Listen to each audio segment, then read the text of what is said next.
আসসালামু আলাইকুম, সবাই কেমন আছেন? আশা করি ভালো আছেন। আজকে আপনাদের সঙ্গে শেয়ার করব নিমকি বানানোর রেসিপি। সেজন্য এখানে প্রথমে 1 কাপ আটা নিতে হবে। এরপরে এখানে দিতে হবে পরিমাণ মতো লবণ।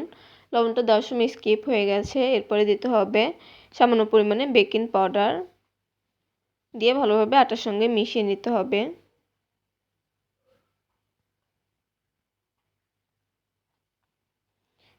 আটার সঙ্গে বেকিং পাউডার লবণটা ভালোভাবে মেশানো হয়ে গেলে এখানে দিতে হবে 1 টেবিল চামচ কালো জিরা। কালো জিরাটা দিয়ে আটার সঙ্গে ভালোভাবে মিশিয়ে নিতে হবে।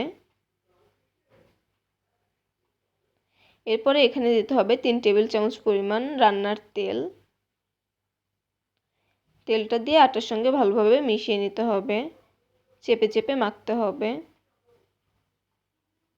আটাটা যখন হাতের মধ্যে নিলে দলা পেকে যাবে, আবার হালকা করে প্রেস করলেই ভেঙে যাবে, তখন বুঝে নিতে হবে আটাটা মাখা হয়ে গেছে। এরপরে স্বাভাবিক তাপমাত্রার পানি দিয়ে একটা ডো বানিয়ে নিতে হবে। পানিটা একেবারে দেওয়া যাবে না, ধাপে ধাপে দিয়ে মিশিয়ে নিতে হবে।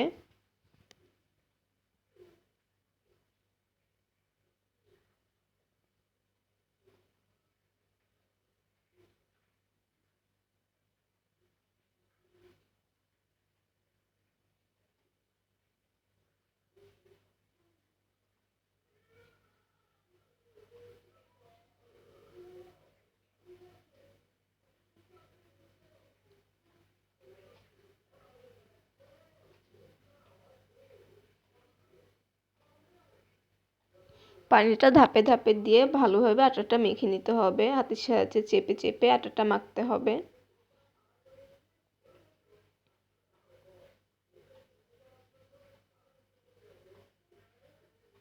আটাটা মাখা হয়ে গেছে। এবার আবারও এখানে 2 টেবিল চামচ তেল নিতে হবে। তেলটা নিয়ে আটাটা আরও কিছুক্ষণ মেখে নিতে হবে ভালোভাবে। এ পর্যায়ে একটু চেপে চেপে মাখতে হবে।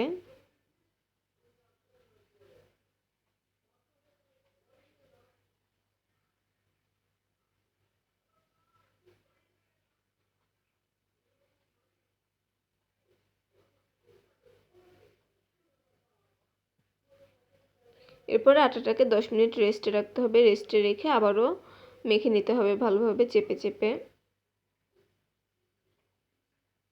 আটাটা 10 মিনিট রেস্টে রাখা হয়েছিল, ওটা স্কিপ হয়ে গেছে।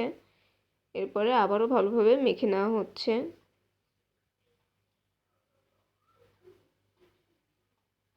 আটা মাখা হয়ে গেছে। এবার ছোট ছোট লেচি কেটে নিতে হবে।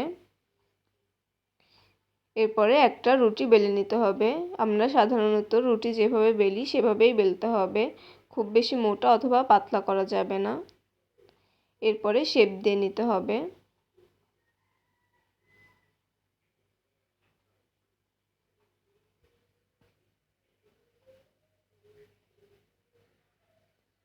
এখানে রুটিটা পাতলা করা যাবে না, তাহলে নিমকিটা ভালো হবে না। আবার মোটাও করা যাবে না।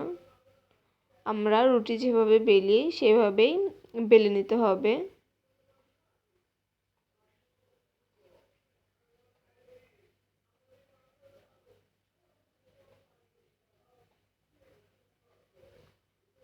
রুটিটা বেলা হয়ে গেছে।